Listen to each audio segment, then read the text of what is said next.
Yo, what is up guys? Nick the Kai here, Let's Drift Media. Thank you for coming back to the channel, and sorry I've gone like about 4 weeks without posting a video. Been really busy and I really apologize about that guys. But anyways, today's episode is going to be talking about why mechanics have nothing to worry and why mechanics will still have jobs after 2035 once EV apparently takes over.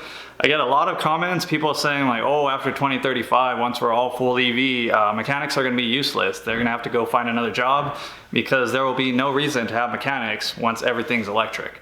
And that is one of the silliest statements I've ever heard, and this video is gonna be all about reasons why I believe these guys are morons who think that. So I've been a mechanic as a profession, full-time job for the last 11 years of my life, and kind of been around from the dealerships, never worked in independent shops, but mainly dealerships, now working in a fleet shop. So I feel like my opinion at least carries some weight when it comes to this subject. But before we get started with today's video, just want to let you guys know that today's video is sponsored by Carly. So what is Carly, you might ask? Basically a portable pocket scan tool that is super user friendly, works with iOS or Android, connects via Bluetooth straight to your phone so you can monitor a lot of live engine data streams, check engine lights, pull codes, read codes, clear codes, as well as certain customization features if you sign up for the premium subscription.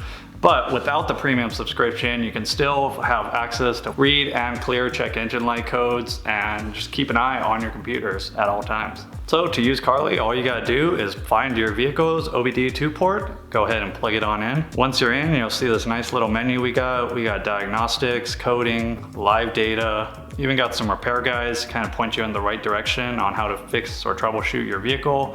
Use mileage tampering check to see if the odometer is actually what the odometer claims it should be, as well as a battery state of health. Just want to give a huge shout out to Carly for sponsoring this video. I'll leave the link in the description down below if you guys want to check it out. But anyways, let's get back to today's video. So aside from mechanics even having jobs, I just wanted to point out the one biggest thing, which is I do not think the infrastructure can even handle everybody who drives a vehicle, instead of using gas, going to charge their vehicles. If you think about it, in the summertime, everyone likes to use their air conditioning in the house, and there are so many blackouts. We're getting so many power advisories to stop using your AC, cut back on power. Just imagine once everyone tries to start charging their vehicles on top of that in the summertime, like, the grid just cannot handle this at this point in time, and I feel like it's going to be a very long time till the grid can support all that electricity use. There's a really good video by Driving for Answers. I'll go ahead and leave that link in the description if anyone wants to go check it out, but it's a really good video talking about EVs, and I highly recommend you guys check it out after you watch this video, of course. So what the goal is for California apparently is by 2035, they want all future vehicles after 2035 that are being sold in California to be EV. At least for consumer purchase, which is a majority of people out there, or probably you guys watching these videos. And just wanted to point out that just because that is the only vehicle you can buy from 2035 does not mean everybody is going to go out and sell their gas-powered car and go buy an EV car just because that's what they're selling now.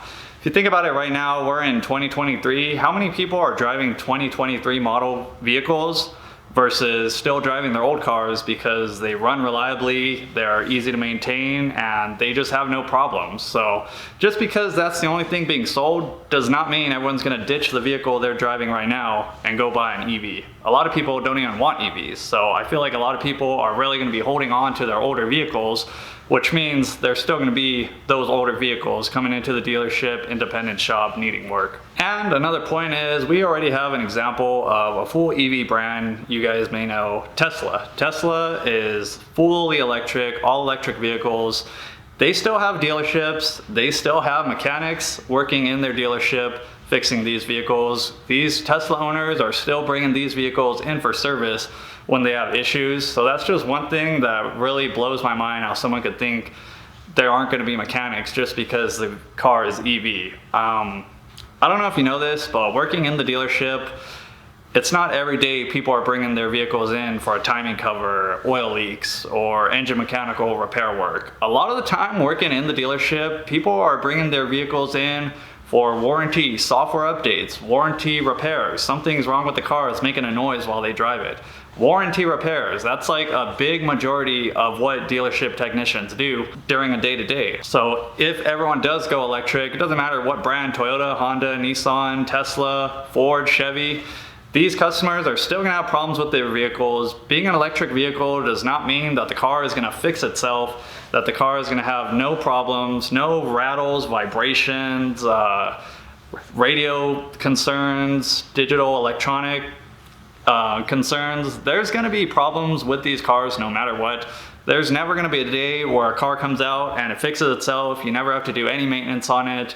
It doesn't need tires, brakes. It doesn't need no kind of preventative maintenance service. Even being electric, there still are gonna be maintenance service intervals. It may be less than what it is now, but there's still gonna be a lot of work. And like I said, the only reason people take their car to the dealership now is for warranty repairs. And warranty repairs and issues are still gonna exist. I believe there's still gonna be a ton of recalls with these vehicles because no car is perfect. And to add to that, it's gonna be even higher demand, I feel like, for mechanics, because since these vehicles are gonna be all EV electrical, that means electrical diagnosis. So even more gone are the days of doing all your work at home. Pretty much everything now will be, or in the future is gonna be, you're gonna have to take it to a qualified mechanic who knows what he's doing, because no backyard Joe is gonna be swapping out a hybrid battery pack in his backyard. At least it's gonna be highly unlikely. People are gonna be more scared and intimidated, and it's gonna steer off these guys just doing little stuff at home, I feel like. So yeah, the demand for a qualified electrical mechanic is gonna be far higher than I feel like the demand for a qualified mechanic is in today's day and age. The one thing I do see changing though in the automotive industry when it comes to us going full EV, if that does happen, is I feel like flat rate will kind of start going extinct, and all mechanics will start getting paid hourly wages. So no longer are the days of being flat rate, getting paid by what jobs you do. I'm not too sure if that'll happen, but I see it in the future as mechanics just becoming an hourly job. So that's one big change that I definitely feel will affect a lot of mechanics.